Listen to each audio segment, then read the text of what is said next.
오늘 함께 나눈 말씀은 요한일서 1장 1절에서 10절입니다. 오늘부터 우리는 사도 요한이 쓴 편지인 소위 요한서신을 봅니다. 그 첫 번째로 요한일서를 볼 건데요.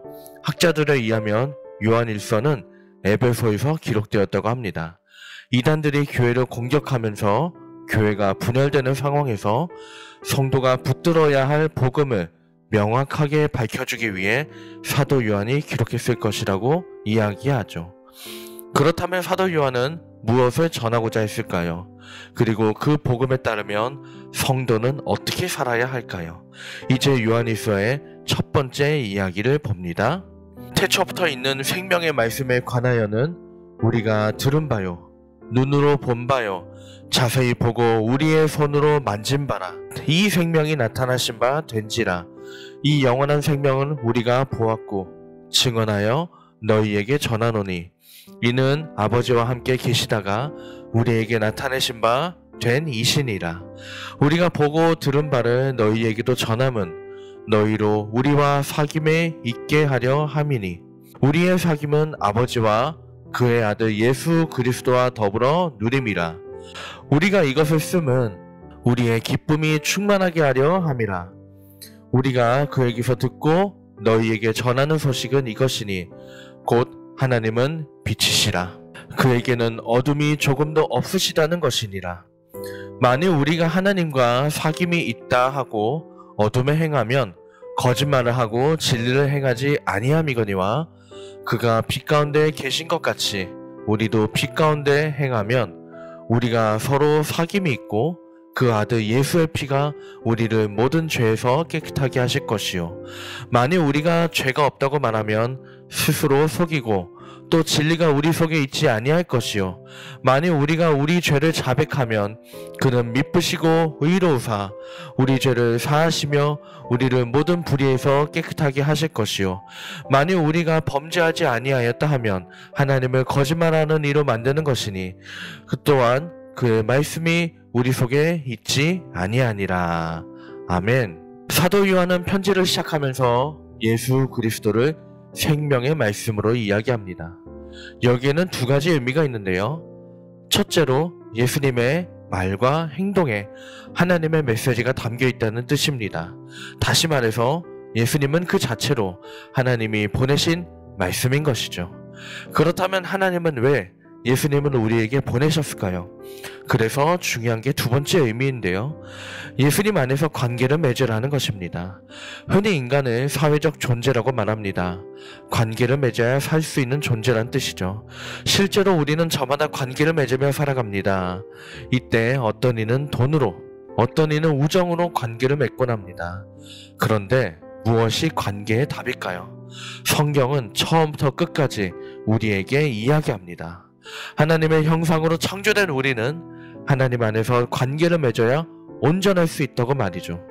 이를 위해 하나님은 자신의 말씀을 담은 예수 그리스도를 우리에게 보내주셨고 예수를 통해서 하나님 안에서 살게 하신 것이었죠.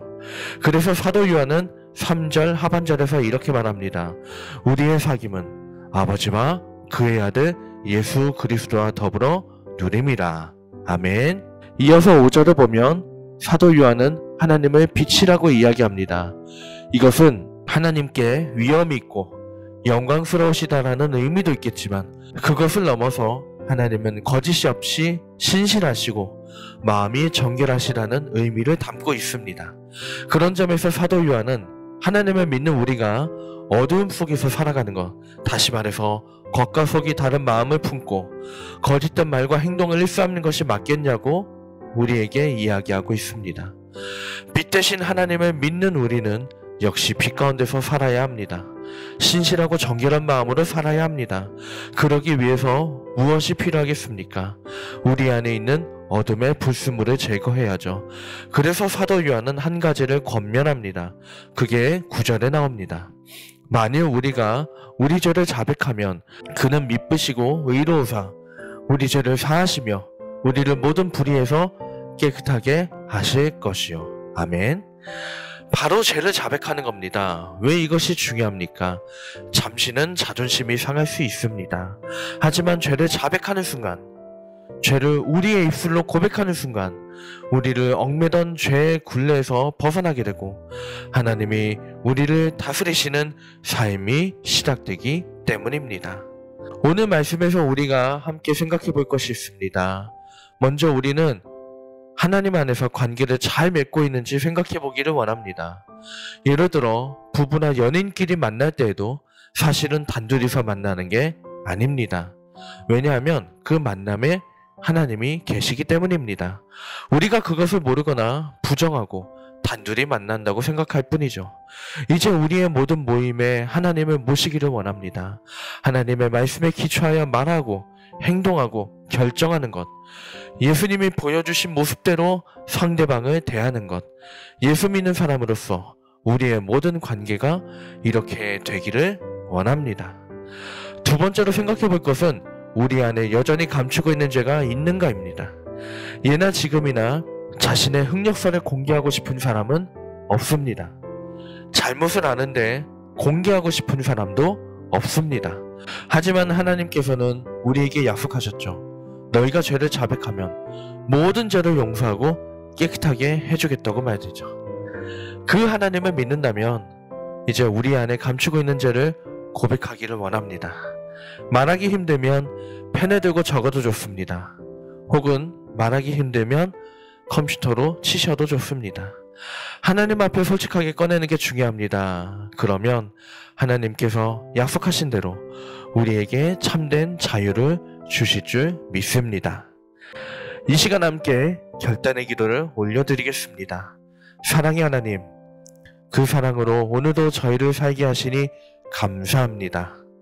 이제부터 저희의 삶이 예수 믿는 자로서 한 차원 달라지기를 원하오니 하나님 안에서 관계 맺는 저희가 되게 하시고 작은 죄도 감추지 않는 저희가 되게 하옵소서. 예수님의 이름으로 기도합니다. 아멘.